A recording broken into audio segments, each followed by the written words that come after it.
Hello everyone. तो फिर हम स्टार्ट करते हैं हमारा नेक्स्ट लेक्चर, एरर का सेकंड लेक्चर, और मे भी आज का लास्ट मतलब एरर ख़त्म हो जाएगा इसमें। ठीक है, तो इस लेक्चर में हमारे न्यूमेरिकल्स रहेंगे काफ़ी। तो यहाँ पर टॉपिक क्या है, combinations of error. Last lecture में मैंने आपको डिस्कस भी किया था कि जब दो क्वांटिटीज़ को हम ऐड करेंगे जिनकी एरर्स भी साथ में दी हुई है, तो फिर एरर्स का कॉम्बिनेशन कैसे होगा, एरर कैसे कंबाइन होंगे। क्वांटिटीज़ का तो एडिशन सब्ट्रैक्शन समझ में आता है, एरर्स को भी नॉर्मल एडिशन सब्ट्रैक्शन ही करेंगे। अगर क्वांटिटीज़ का एडिशन सब्ट्रैक्शन हो रहा होगा तो ऐसा नहीं होता। तो सबसे पहले लिखते हैं सम ऑफ टू क्वांटिटीज़ के केस में, सम ऑफ टू क्वांटिटीज़। ठीक है, बहुत इजी सा समझेंगे। मान लो एक प्रॉपर फॉर्म में पहली क्वांटिटी दे रखी है, ये उसकी ट्रू वैल्यू होगी और ये उसकी एरर होगी, ये एक क्वांटिटी है। ठीक है, और एक दूसरी क्वांटिटी है जिसकी ये उसकी ट्रू वैल्यू होगी और ये उसकी एरर वाली वैल्यू होगी। और मान लो जो उनका रिजल्ट है आर, ठीक है, मान लो उनका रिजल्ट है कैपिटल आर, और वो किससे आता है, इन दोनों को एडिशन से। ठीक है, वो इन दोनों के एडिशन से आता है। तो मान लो अगर मुझे एडिशन करना होगा तो आर कैसे मिल जाएगा, A1 प्लस A2। ठीक है, ये तो आर मिल जाएगा अगर एडिशन से।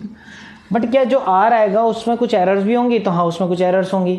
अब वो एरर्स कितनी होंगी, तो उसको हम डेल्टा आर बोलेंगे।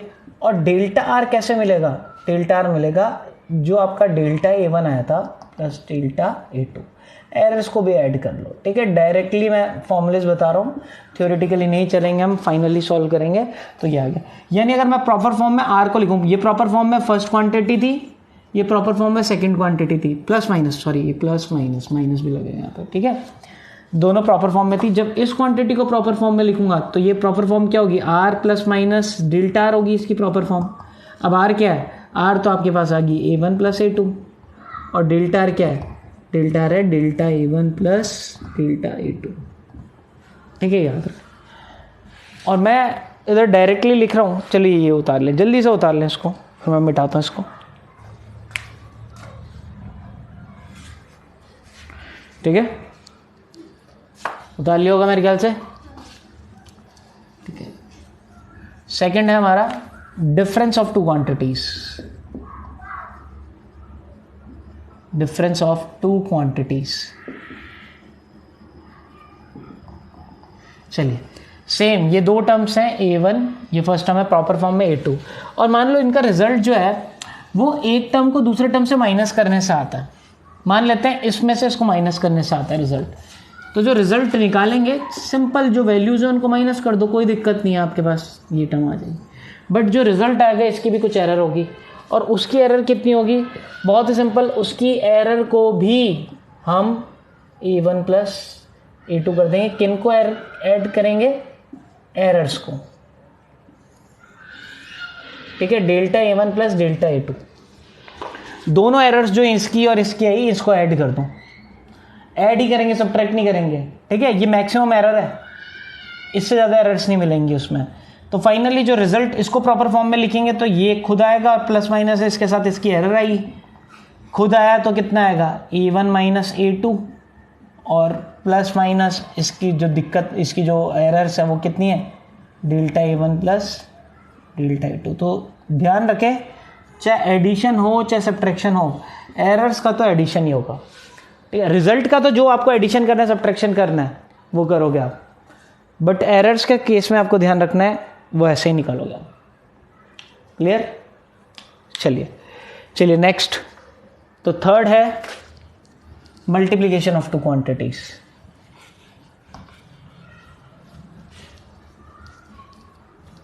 ठीक है, थर्ड,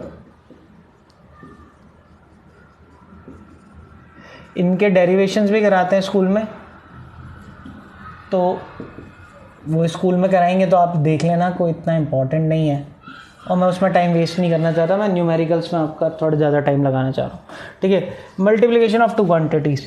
तो मान लो एक पहली क्वांटिटीज़ है विद एरर दे रखी है आपकी प्रॉपर फॉर्म में ये, और एक और क्वांटिटी है विद प्रॉपर फॉर्म में लिखी है अपनी एरर के साथ में, इसकी एरर डेल्टा A1 है, उसकी एरर A2 है। और मान लो इन दोनों का रिजल्ट क्या है, इसमें से इसको मल्टीप्लाई करना होता है। जैसे ये मान लो लेंथ है, वो ब्रेथ है, और एरिया निकालना है ट्राइंगल का, रेक्टेंगल का, ठीक है। तो एरिया क्या होता है, लेंथ इंटू ब्रेथ। तो आप क्या करोगे, जो आपको रिजल्ट निकालना है वो तो आप नॉर्मल मल्टीप्लाई कर दो A1 A2 को, कोई दिक्कत नहीं है।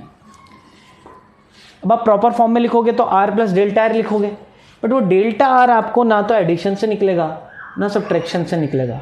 वो कैसे निकलेगा, तो डेल्टा आर का फॉर्मूला देखो, तो आपको लिखेगा रिलेटिव एरर निकालनी पड़ेगी आपको। तो आपने रिजल्ट की रिलेटिव एरर लिखी, वो किसके बराबर हो जाएगी, रिलेटिव एरर आपकी पहले वाले की प्लस रिलेटिव एरर आपके दूसरे वाले की, ठीक है। अब इससे आप डेल्टा आर निकाल लोगे। डेल्टा आर कैसे निकालोगे, आर आपने यहां से निकाल लिया होगा, ध्यान दो, आर आपने यहां से निकाल दिया होगा, A1 A2 आपको गिवन ही होगा, ठीक है।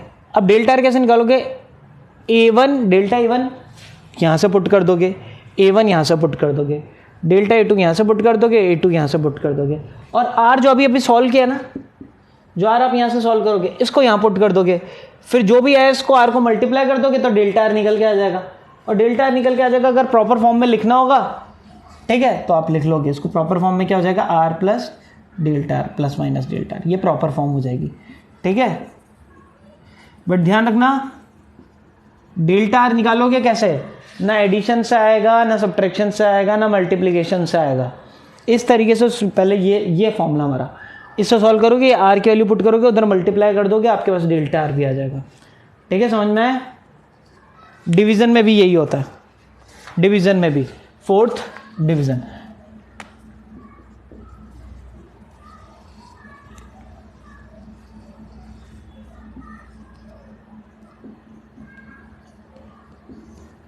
मान लो ये नंबर है और ये डिवीजन करना है हमको, ये दो नंबर है और इनका रिजल्ट कैसा आएगा, रिजल्ट है A1 को A2 से डिवाइड करना है तो आएगा, ठीक है। आपको एरिया दे दिया, लेंथ दे दिया, ब्रेथ पूछ रहा है, एरिया दे दिया, लेंथ दे दी और ब्रेथ पूछ रहा है। तो एरिया का फॉर्मूला होता है लेंथ इंटू ब्रेथ, और आपसे ब्रेथ पूछ रहा है तो ब्रेथ क्या हो जाएगा, एरिया अपॉन लेंथ। एरिया आपको दे रखा है A प्लस डेल्टा A, और लेंथ भी दे रखी है L प्लस डेल्टा L, ऐसा कुछ दे रखा है, ठीक है। एरिया भी दे दिया, लेंथ भी दे दिया और ब्रेथ पूछ रहा है, तो ब्रेथ कैसे निकालोगे, ब्रेथ निकाल दोगे, एरिया को लेंथ से डिवाइड कर दोगे, यानी जो भी रिजल्ट होगा वो A1 को A2 से आपने डिवाइड कर दिया, इससे आपका रिजल्ट आ गया। चलो ये तो आपका आ गया, बट नेक्स्ट चीज़ मैं ये बोल रहा हूँ कि वो अब प्रॉपर फॉर्म में लिखोगे तो आर प्लस डेल्टा आर लिखना पड़ेगा। कि डेल्टा आर जो आपके जो एरर है वो कैसे मिलेगी, वो आपको ऐसे ही करके मिलेगी, ठीक है। यही फॉर्मूला सेम टू सेम जो मल्टीप्लिकेशन में था वैसे का वैसे लगा, एडिशन सब्ट्रैक्शन में सेम फॉर्मूले लगते हैं। ध्यान रखना है आपको, यहाँ रिजल्ट में तो जो एडिशन करना होगा एडिशन, सब्ट्रैक्शन करना होगा सब्ट्रैक्शन, मल्टीप्लिकेशन तो मल्टीप्लिकेशन, डिवीजन में डिवीजन। यहाँ का एरर का खेल अलग है, एरर निकालते टाइम आपको ये वाला फॉर्मूला यूज़ करना पड़ेगा, ठीक है। चलो फिफ्थ देख लेते हैं। अगर मान लो एक्सपोनेंट में कोई क्वांटिटी की पावर चल रही है, ठीक है,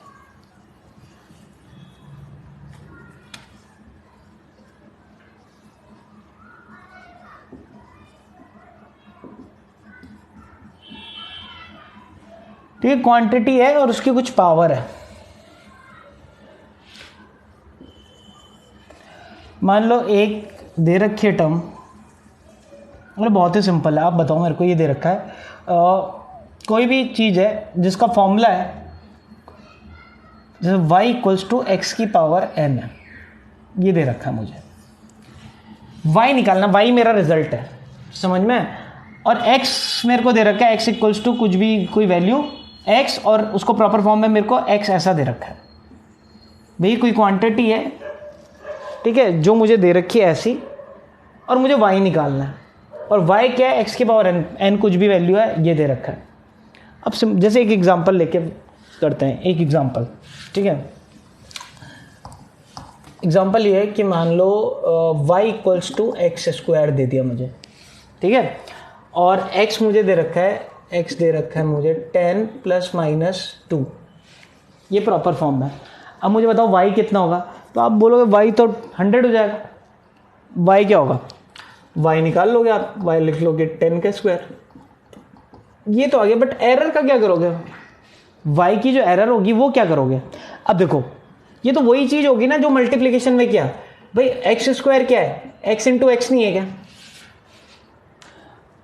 तो डेल्टा y कितना हो जाएगा, मैं ये लिख सकता हूँ क्या, जब मैंने ये लिखा था मान लो y equals to A into B होता, तो मैं क्या लिखता, डेल्टा वाई अपॉन वाई क्या लिखता, delta a upon a plus delta b upon b, ये लिखता मैं, ये लिखता ना मैं।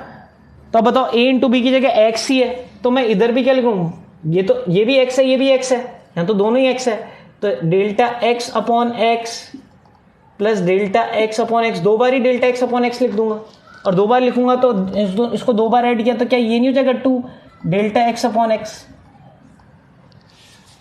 यानी जितनी पावर थी अगर 3 बार होता तो x को 3 बार लिखता तो आगे 3 लग जाता। समझ में आ रहा है क्या, 3 बार लिखना पड़ता, अगर ये x क्यूब होता y equals to X cube, तो एक बार डेल्टा x अपॉन x फिर लिखता और फिर लिखता तो 3 टाइम्स हो जाता, और फिर मैं एरर निकाल देता, y की वैल्यू तो यहाँ से पुट कर देता जो भी आता।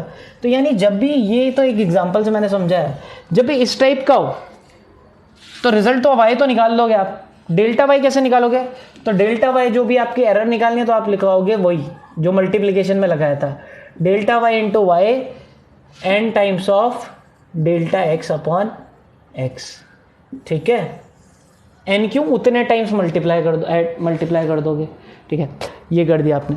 और इसके बाद आपको कुछ नहीं करना है, फिर जो भी है प्रॉपर फॉर्म में ये y को लिख लेंगे, y plus minus delta y, y कहाँ से आएगा, y तो इस वाले फॉर्मूले से आ जाएगा x की वैल्यू पुट करके, और डेल्टा y इस वाले फॉर्मूले से हेल्प से ले लेंगे, ठीक है, ये निकालना था, ये तो गिवन था हमको, x की वैल्यू तो मेरे को गिवन थी, x तो मुझे गिवन था और ये y निकालना था। समझ में आया नहीं आया, सिंपल, बहुत ही ईजी सा है, इसमें ज़्यादा दिमाग लगाना नहीं है।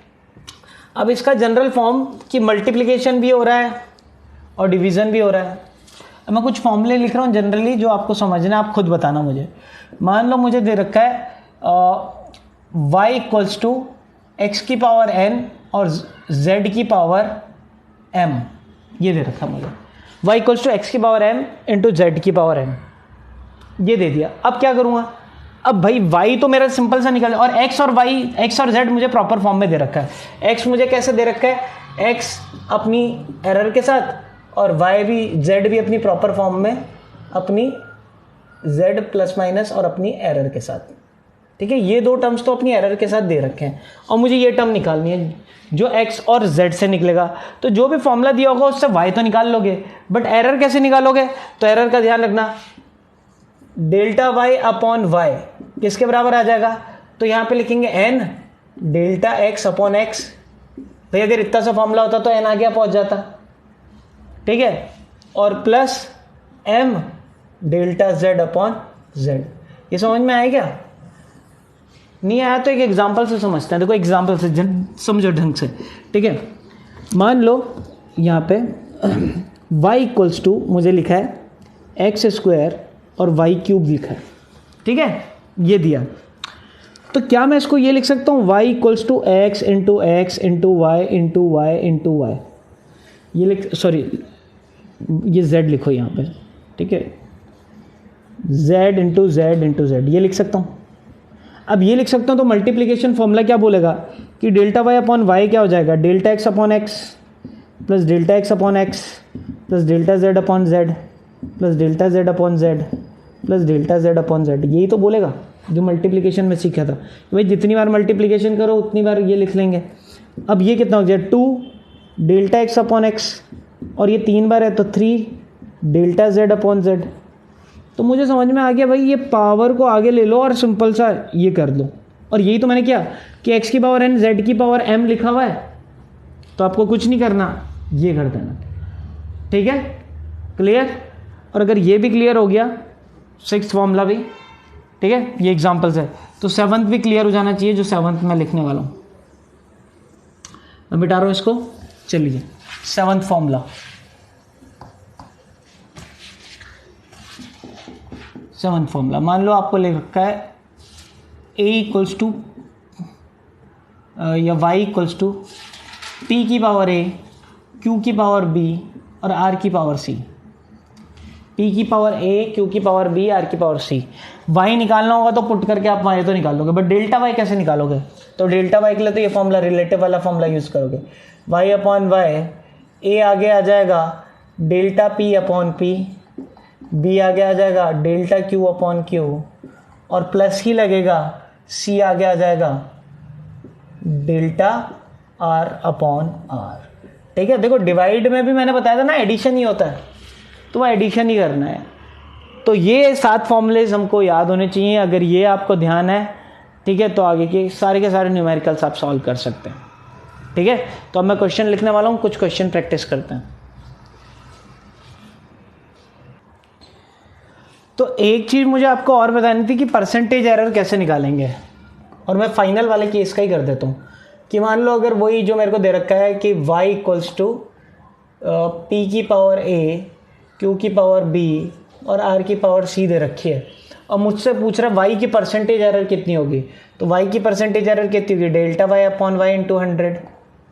अब डेल्टा y अपॉन वाई तो सीख ही लिया हमने, क्या, a into delta p upon p, b into delta q upon q और c into delta r upon r। ये पूरा निकाला और बस इसको इंटू 100 कर देंगे तो परसेंटेज एरर भी आ जाएगी। अच्छा, कईयों को दिक्कत होती है कि कहीं ये नहीं समझ पाते हैं कि भाई ये r जो है, ठीक है, ये तो डिवाइड हो रहा था, तो ये माइनस, तो माइनस नहीं होगा प्लस होगा। हमने डिवीजन में भी एरर, ये देखो एरर्स निकाल रहे, देखो रिजल्ट के साथ नहीं करेंगे। जो आपको y निकालना होगा y में तो ऐसे ही सॉल्व करोगे, जो वैल्यू है p की, q की, r की वैल्यू पुट करोगे, जो भी पावर्स पुट करोगे। बट जब एरर निकालोगे, एरर के साथ आपको ये फॉर्मूला यूज करके ही आपको एरर निकालना पड़ेगा। ठीक है, समझ में आ गया। चलो, तो अब मैं न्यूमेरिकल्स लिख देता हूँ। चलो एक सिंपल से न्यूमेरिकल से स्टार्ट करते हैं। तो पहला न्यूमेरिकल है, 2 रेजिस्टेंस दे रखे हैं आपको, क्वेश्चन लिखे, 2 रेजिस्टेंस दे रखे हैं R1, और R1 कितना दे रखा है आपको दे रखा है 100 प्लस 3 ओम, ये आपको R1 दे रखा है। और एक और रेजिस्टेंस दे रखा है R2, और वो दे रखा है उसकी वैल्यू 200 प्लस माइनस 4 ओम। ठीक है, ये प्लस माइनस, ये एरर दे रखी है और ये आके वैल्यू दे रखी है। ठीक है, और इनको आपने किस में लगाया, सीरीज में लगाया, आपने इसको सीरीज में लगा दिया। ठीक है, आपको पूछ रहा, बताओ find equivalent resistance, equivalent resistance करें। मैं तब तक अपने इसको इंक डाल देता हूँ। चलिए, तो आर इक्विवेलेंट आपको पता है कि सीरीज में जो आर इक्विवेलेंट होगा वो R1 प्लस R2 से आएगा। बट चलो, ये इक्विवेलेंट एडिशन तो कर दोगे, ठीक है, बट उसके साथ जब आर इक्विवेलेंट को लिखना होगा, इक्विवेलेंट रेजिस्टेंस, वो अपने एरर के साथ में आएगा। क्यों? क्योंकि R1 और R2 के साथ एरर है, तो उसके साथ भी एरर होगी। तो पहले तो आर इक्विवेलेंट की वैल्यू निकाल लो। आर इक्विवेलेंट की वैल्यू कितनी हो जाएगी, 100 प्लस 200, ये तो आ गया। बट डेल्टा आर इक्विवेलेंट भी चाहिए होगा, यानी उसकी एरर भी चाहिए होगी, और वो कैसे आ जाएगा, delta R1 plus delta R2, delta R1 plus delta R2। क्या डेल्टा R1 दे रखा है, ये डेल्टा R1 है 3, क्या डेल्टा R2 दे रखा है 4, यानी कितना हो गया 7 ओम। ठीक है, आर इक्विवेलेंट प्रॉपर फॉर्म में लिखूंगा तो मैं कैसे लिखूंगा, आर इक्विवेलेंट आएगा और उसके साथ उसकी एरर भी आएगी। तो आर इक्विवेलेंट आ गया 300 और प्लस माइनस उसका एरर और साथ में ओम, ये आ गया। तो एक इजी सा क्वेश्चन था, इजी सा आंसर। चलें नेक्स्ट क्वेश्चन की तरफ। तो एक क्वेश्चन है कि यहाँ पे एक वाटर बाथ था और इनिशियली उसका टेम्परेचर ये था, यानी T1 मान लिया। तो T1 हमको क्या दे रखा है, इनिशियल टेम्परेचर TI बोल दो। TI क्या दे रखा है, 18 प्लस माइनस 0.5 डिग्री सेल्सियस, इस टेम्परेचर पे थे अपन। ठीक है, और फाइनली उसका टेम्परेचर TF कितना हो गया, 40 प्लस माइनस 0.3 डिग्री सेल्सियस। ये समझ में आ रहा है, 18 डिग्री टेम्परेचर था, बट आप एग्जैक्टली बता नहीं सकते थे, कुछ एरर भी थी साथ में। और फाइनल टेम्परेचर 40 डिग्री था, बट आप कुछ बता नहीं सकते, साथ में कुछ एरर थी। तो क्वेश्चन है कि बताओ टेम्परेचर कितना बढ़ गया, राइज कितना हो गया। तो राइज कितना हो गया, फाइनल में से इनिशियल को माइनस कर देंगे, यानी जो राइज आएगा वो क्या होगा, TF minus TI। TF minus TI तो आपने, ठीक है, इसको मान लो T फाइन कुछ लिख दिया आपने, T राइज, R लिख लिया, T राइज, ठीक है, TR।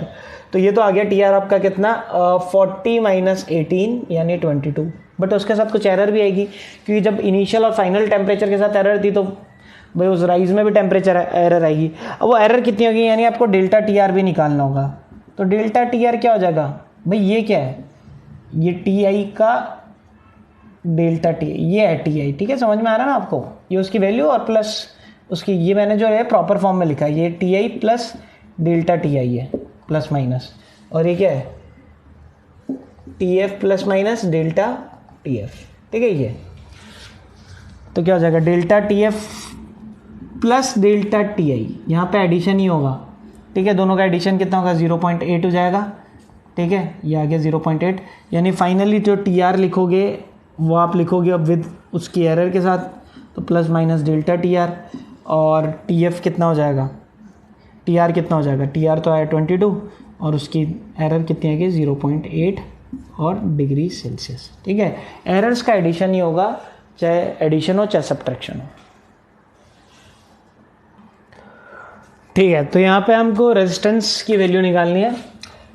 तो आपको पता है V इक्वल्स टू क्या होता था, यार ओम्स लॉ आपने पढ़ा था, तो R का फॉर्मूला क्या हो जाएगा V अपॉन I, ठीक है। और आपको क्या निकालना है परसेंटेज एरर इन R, यानी आपको निकालना है delta R upon R into 100 ही निकालना। अब इसका तो फॉर्मूला मैंने बता रखा है भाई, हमको पता है ना भाई डेल्टा R अपॉन R कितना होता है, डेल्टा R अपॉन R होता है delta V upon V plus delta I upon I, और इंटू 100 कर देंगे। भाई इसके बारे में तो बताया था मैंने, बिना 100 के इंटू 100 कर देना है, और ये सारी चीज़ गिवन है, तो आपको R निकालने की ज़रूरत नहीं है इसके लिए, आपको तो ये निकालना ही है, नहीं तो अगर R भी पूछता तो निकाल देते 10 अपॉन 100 अपॉन 10, रेजिस्टेंस भी कितना आ जाता है 10 आ जाता है, बट ज़रूरत नहीं है। अच्छा डेल्टा V कितना है आपका,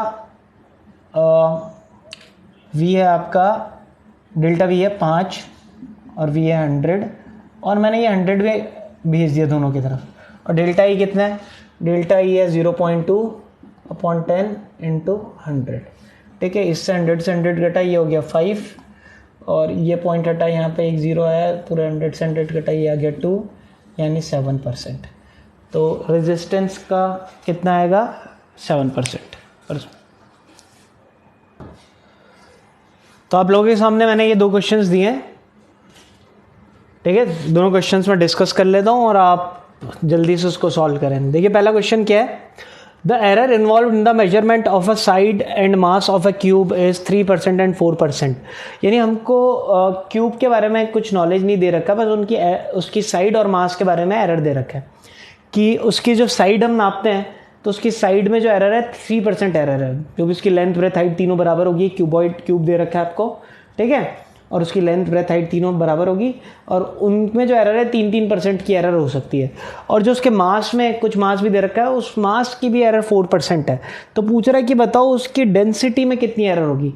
अब क्योंकि आपको एरर यहाँ पे परसेंटेज पे दे रखी है, तो एरर भी आप जो निकालोगे डेंसिटी का भी एरर जो निकालोगे परसेंटेज पे आएगी। और जो नेक्स्ट क्वेश्चन है वो है एक स्फीयर दे रखा है, उसका रेडियस का एरर दे रखा है 2%, तो पूछ रहा है उसके वॉल्यूम में कितना एरर होगा, ठीक है। चलो ये दोनों क्वेश्चन हम एक साथ सॉल्व करते हैं, एक जैसे से ही हैं, ठीक है, इजी से क्वेश्चन है। चलो तो मेरे ख्याल से आप लोगों ने सॉल्व कर दिया होगा, ट्राई करें पहले एक बार, ठीक है। पॉज करके क्वेश्चन मेरे ख्याल से नोट डाउन कर लिया होगा, पीछे जाएं, रिवाइंड करें, पॉज करें, क्वेश्चन को नोट डाउन करें और उसको सॉल्व करें, ठीक है। चलिए आते हैं नेक्स्ट। तो अब हमने ये देखा कि भाई यहाँ पे कि हमारे पास हमको डेल्टा, एक तो हमको दे रखा है साइड, तो मान लो साइड है लेंथ, तो डेल्टा एल दे रखा है, और डेल्टा एल परसेंटेज में कितना दे रखा है 3% मेरे ख्याल से, ठीक है। मेरे ख्याल से ये साइड में कितना दे रखा था, हाँ 3%, और मास में डेल्टा एम, मास में भी एरर दे रखा 4%। हमको ना तो एल दिया है, ये नहीं दिया हमको, और एम भी नहीं दिया, यानी प्रॉपर फॉर्म में भी नहीं है, ना एम और एल की वैल्यू दी दी है, ठीक है। और हमसे डेंसिटी पूछ रहा है, ठीक है। अच्छा डेंसिटी रो का फॉर्मूला होता है मास अपॉन वॉल्यूम, और क्यूब का वॉल्यूम क्या होता है एल क्यूब, तो मास अपॉन एल क्यूब, ये फॉर्मूला हो गया। अब मुझसे क्या पूछ रहा है, मुझसे पूछ रहा है डेल्टा रो। अब क्योंकि वो परसेंटेज में दे रखा है, देखो ये भी परसेंटेज, यानी मेरे को डेल्टा एल नहीं देखा, delta L upon L into 100 दे रखा है, ठीक है। इसको भी ध्यान दें, तो ये क्या दे रखा है आपको, delta L upon L into 100, percentage error है ना। और ये भी क्या दे रखा है आपको, delta M upon M into 100 दे रखा है, ये दोनों चीज़ें दे रखी है। और आपसे पूछ क्या रहा है, delta rho upon rho into 100 density में पूछ रहा है, ये आपको निकालना है। तो बहुत ही सिंपल, जब ये फॉर्मूला है तो एरर के साथ क्या होगा, डेल्टा रो अपॉन रो का फॉर्मूला क्या हो जाएगा, क्या ये हो जाएगा delta M upon M plus 3 times of delta L upon L, ये हो जाएगा। प्लस ही करेंगे, ध्यान रखना है। अच्छा, दूसरा मुझे ये नहीं निकालना, मुझे इंटू 100 करना है। तो अगर मैं इसको इंटू 100 करता हूँ तो इधर भी क्या कर दूँ, इंटू 100 कर दूँ, और इंटू 100 कर दूँगा तो 100 को अंदर भेज देता हूँ, 100 को अंदर भेज दूँ तो ये हो जाएगा delta M upon M into 100 plus 3 into delta L upon L into 100। और इसकी वैल्यू तो है मेरे पास, कितनी है, इसकी वैल्यू मेरे पास दे रखी है 4, और उसकी वैल्यू भी है मेरे पास इसकी, ये कितनी दे रखी है 3। अच्छा, 4 प्लस 9 यानी 13%। तो ये क्वेश्चन सॉल्व हो गया। ठीक है, इजी क्वेश्चन था, टफ नहीं था, इजी क्वेश्चन था। चलिए नेक्स्ट क्वेश्चन भी अगर ये समझ में आ गया तो नेक्स्ट भी आ जाएगा मेरे ख्याल से। चलो, और फिर जो है आज इधर ही लेक्चर ख़त्म करेंगे हमारा। अभी ये पूरा कंप्लीट नहीं हुआ एरर के, कुछ न्यूमेरिकल्स में नेक्स्ट लेक्चर में कराऊंगा प्लस होमवर्क दूंगा। तो नेक्स्ट लेक्चर में हमारा एरर खत्म हो जाएगा, सिग्निफिकेंट फिगर और जो डिस्टेंस को नापना, और मैंने बताया था इनडायरेक्ट मेथड, पार्सेक और ये सब, वो नेक्स्ट क्लास में उसके बाद ख़त्म कर देंगे। ठीक है, तो तीन चार लेक्चर ही बाकी हैं। ठीक है, चलिए तो सॉल्व करते हैं। तो नेक्स्ट था हमारे पास, पता है हमको कि स्फीयर का वॉल्यूम का फॉर्मूला होता है 4/3 पाई r³, और हमको क्या दे रखा था, हमको रेडियस का डेल्टा एरर दे रखी थी, परसेंटेज एरर दे रखी थी, यानी ये दे रखा था मेरे को, ये वैल्यू दे रखी है 2%। ठीक है, वॉल्यूम निकालना।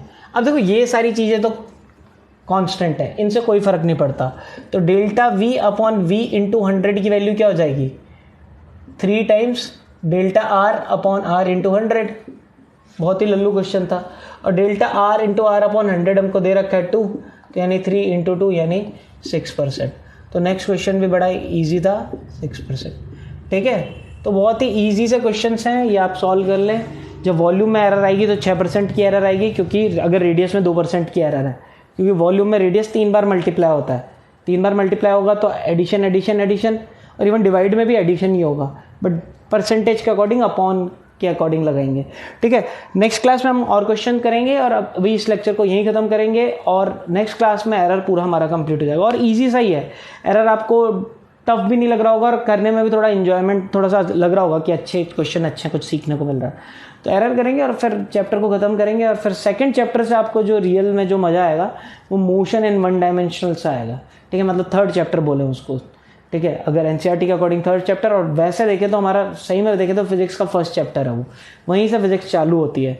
ये सारी चीज़ें तो ऐसे ही है। बीच में कुछ मैथमेटिकल टूल्स होंगे जो मैं आपको बताऊंगा, जो आपको यूज़ करने होंगे। ट्रिग्नोमेट्री मैं आपको पढ़ाऊंगा बीच में, और आपको लॉग बताऊंगा। ट्रिग्नोमेट्री और लॉग मैं आपको पढ़ाऊंगा। इंटीग्रेशन डिफरेंशिएशन जब मेरा मोशन इन 1D चल रहा होगा उसी बीच में ही बताऊंगा मैं। ठीक है, जब मोशन इन 1D में आ जाएंगे तब मैं आपको डिफरेंशिएशन और इंटीग्रेशन समझाऊंगा, वहाँ पे क्लियर करूँगा मैं आपको। ठीक है, तो चलते हैं नेक्स्ट लेक्चर में फिर, तब तक ले बाय।